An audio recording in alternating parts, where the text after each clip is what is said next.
ರಾತ್ರೋರಾತ್ರಿ ಮನೆಯಲ್ಲಿ ಬ್ಯಾನರ್ ಕಟ್ಟಿದ್ದಾರೆ. ಪೊಲೀಸರಿಗೆ ಈ ಬಗ್ಗೆ ಮಾಹಿತಿಯನ್ನ ನಾನು ತಿಳಿಸಿದ್ದೆ. ಹಾಗಾಗಿ ಪೊಲೀಸರ ಸಮ್ಮುಖದಲ್ಲೇ ಬ್ಯಾನರ್ ತೆರವು ಮಾಡಲಾಗಿತ್ತು. ಮಧ್ಯಾಹ್ನ ಬ್ಯಾನರ್ ಏನು ಹಾಕಿದ್ರು ಅದನ್ನ ಪೊಲೀಸರ ಸಮ್ಮುಖದಲ್ಲೇ ತೆರವು ಮಾಡಲಾಗಿತ್ತು. ಆದರೆ ಮತ್ತೆ ದುರುದ್ದೇಶ ಪೂರ್ವಕವಾಗಿ ಸಂಜೆ ಬಂದು ಬ್ಯಾನರ್ ವಿಚಾರಕ್ಕೆ ಗಲಾಟೆಯನ್ನ ಮಾಡಿದ್ದಾರೆ. ಇವೆಲ್ಲವೂ ಕೂಡ ಪೂರ್ವ ನಿಯೋಜಿತವಾಗಿತ್ತು ಎನ್ನುವಂತಹ ಒಂದು ಆಧಾರದ ಮೇಲೆ ಜನಾರ್ದನ ರೆಡ್ಡಿ ಆರೋಪ ಮಾಡಿದ್ದಾರೆ.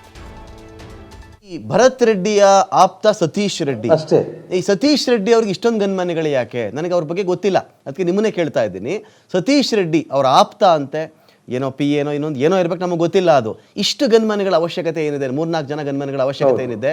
ರೆಡ್ಡಿ ಅವರೇ ಗನ್ಮನ್ ಇಟ್ಕೊಂಡಂಗಿಲ್ಲಪ್ಪ, ರಾಮುಲು ಅವರು ಇಟ್ಕೊಂಡಂಗಿಲ್ಲ. ಅವ್ರನ್ನ ಕೇಳಿದೆ, ರಾಮುಲು ಅವರು ಸಿಕ್ಕಿದ್ರು ನನಗೆ, ನಮಗೆಲ್ಲ ಅದರ ಅವಶ್ಯಕತೆ ಇಲ್ರಿ, ನಮ್ಗೆ ಇದು ಗೊತ್ತಾಗಲ್ರಿ ಇದು ಏನು ಮಾಡಿದ್ದಾರೆ ಅಂತ ರಾಮುಲು ಅವರು ನನ್ನ ಹತ್ರ ಮಾತಾಡಿದ್ರೆ ಅವತ್ತು.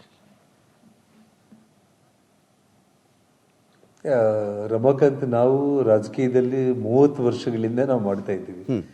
ಇವರ ತಂದೆ ಮತ್ತು ಅವ್ರ ಸ್ನೇಹಿತರಿಂದನೇ ನಮಗೆ ಪ್ರಾಣಕ್ಕೆ ತೊಂದರೆ ಇದ್ರೂ ಕೂಡ ಯಾವತ್ತೂ ಕೂಡ ಪ್ರೈವೇಟ್ ಗನ್ಮ್ಯಾನ್ಗಳನ್ನ ಇಟ್ಕೊಂಡು ಬದುಕಿದ್ದಂಥವ್ರು ಅಲ್ಲ ನಾವು.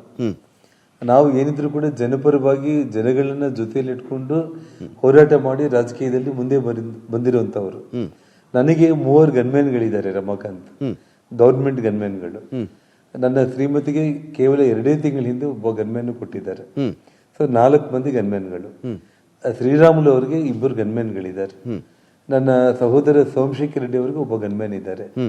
ಆ 7 ಮಂದಿ ಗನ್ಮ್ಯಾನ್ಗಳನ್ನ ರಾತ್ರಿಗೆ ರಾತ್ರಿ ನಾನು ಪೊಲೀಸರನ್ನ ಕರೆಸಿ, ನಮ್ಮ DSP ನ ASP ನ ಎಲ್ಲರನ್ನ ಕರೆಸ್ಬಿಟ್ಟು SP ಗೆ ಹೇಳ್ಬಿಟ್ಟು ವಿಡಿಯೋಗ್ರಫಿ ಮಾಡೋದ್ರ ಮೂಲಕ ಈ 7 ಮಂದಿ ಗನ್ಮ್ಯಾನ್ಗಳ ವೆಪನ್ಸ್ ನ ಸರೆಂಡರ್ ಮಾಡಿಸಿ ಎಲ್ಲ ಗುಂಡುಗಳನ್ನ ಕೊಟ್ಟು ಗೌರ್ಮೆಂಟ್ ಅವ್ರು ಕೊಟ್ಟಿರುವಂತ ಬುಲೆಟ್ ಗಳನ್ನ ಲೆಕ್ಕಾಚಾರ ಮಾಡಿಸಿ ಸರೆಂಡರ್ ಮಾಡಿಸಿ, ಅದಾದ್ಮೇಲೆ ಇವ್ರದ್ದು ಯಾವ್ದು ತಪ್ಪಿಲ್ಲ ಅಂದ್ಮೇಲೆ ಮತ್ತೆ ಪೊಲೀಸರೇ ನಮ್ಮ ಗನ್ಮ್ಯಾನ್ಗಳಿಗೆ ಮತ್ತೆ ಹೊಸ ವೆಪನ್ಸ್ ಎಲ್ಲ ಕೊಟ್ಟು ಬುಲೆಟ್ಗಳು ಕೊಟ್ಟು ಕೇವಲ 2 ತಾಸಲ್ಲೇ ನಮ್ಮನ್ನ ಮತ್ತೆ ಡ್ಯೂಟಿಗೆ ಅವ್ರು ಹಾಜರುಪಡಿಸಿದ್ದಾರೆ.